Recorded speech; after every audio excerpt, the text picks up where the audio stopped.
Les joueurs sont convaincus de ça, mais le terrain, c'est une autre réalité. C'est-à-dire que les joueurs africains ont une capacité dans les duels, une capacité de pressing, de vivacité, alors que les joueurs algériens maintenant jouent.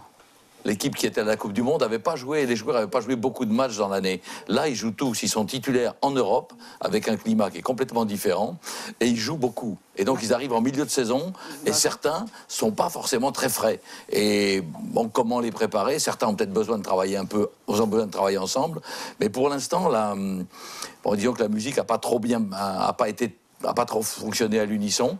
Il y a eu des décalages de forme physique dans un contexte quand même, je dis bien, plus difficile, avec des joueurs qui sont auprès des adversaires qui sont au pressing. Les Sud-Africains, bon, personne ne leur donnait cher de leur chance, mais ils ont fait un début de match exceptionnel. Ils ont joué un type de football qui a même surpris le Ghana derrière, bon, qui a du talent. On aurait au moins pu voyager un peu plus tôt, au moins pour s'habituer au climat. On ne s'abitue pas à ces inconvénients-là. 3 jours ou 4 jours, c'est pas suffisant. Parce que les Algériens sont des Européens maintenant.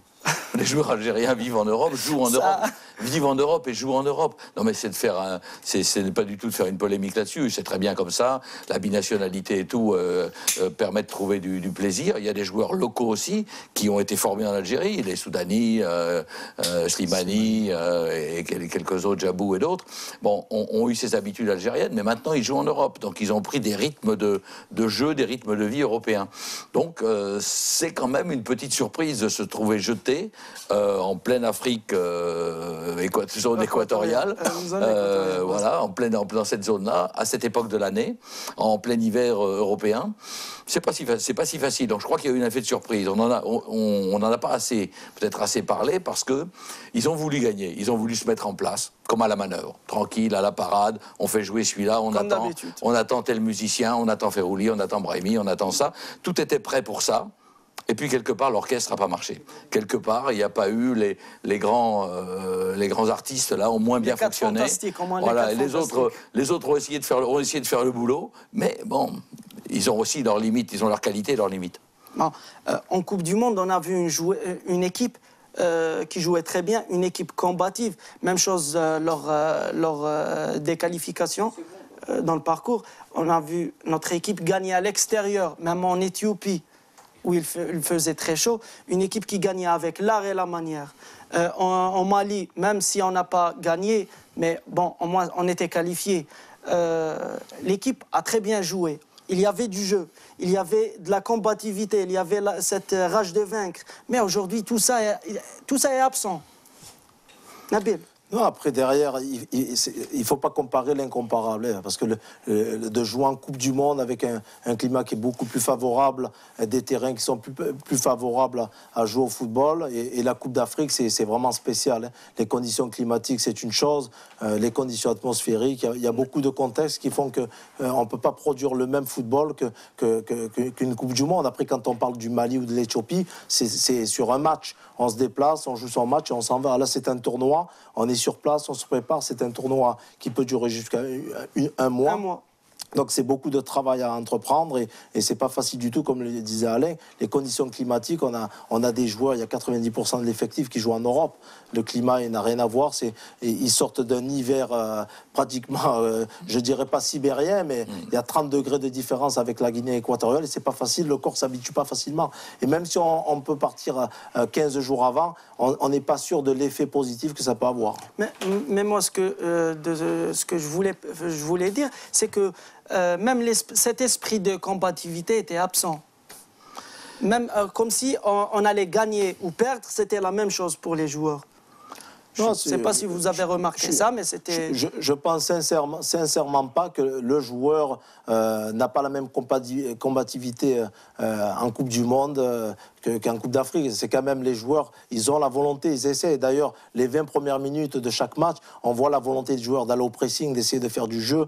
Et après, le problème qu'on rencontre, c'est au bout de la 25e minute, il y a un peu de déficit physique, on subit un peu le match. Mais je ne pense pas que c'est d'ordre des joueurs. Je pense que c'est pas facile de s'acclimater. Peut-être que le 3e match va me donner raison. Mais je pense que du fait de changer de terrain, ils vont pouvoir un peu plus jouer au football, garder plus le ballon.